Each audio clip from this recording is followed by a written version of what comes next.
Bang, Dakmara Impact Driver yang ini model terbaru daripada Dakmara. Boleh tengok dia punya design futuristik, memang smart. Ada 3 mode kat sini, ada 3 speed, 1, 2 dan juga 3 speed kat sini. Abang boleh gunakan untuk screwdriver. Ini impact driver maksudnya kalau abang nak guna untuk direct dekat kayu-kayu keras, direct dekat simen yang ini bang. Kita nak belanja dekat korang, harga dia bawah RM250 menggunakan brushless motor. Jom kita test. Boleh menebuk ke tak boleh menebuk? 3, 2, 1, let's go.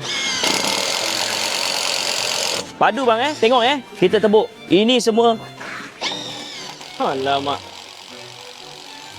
bang, tak ada hal lah. Jadi kalau korang nak grab, korang tengok dekat beg kuning, harga bawah RM250, tengah promo, tengah murah bang. Kita bagi sekali dengan kotak. Mana kotak dia? Ini kotak dia smart babe.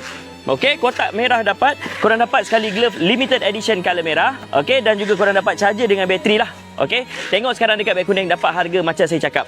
Tengok sekarang dekat link dekat bawah. Kalau dapat harga bawah RM250, korang terus cepat-cepat grab sebab voucher dah tak banyak dah. Ciao.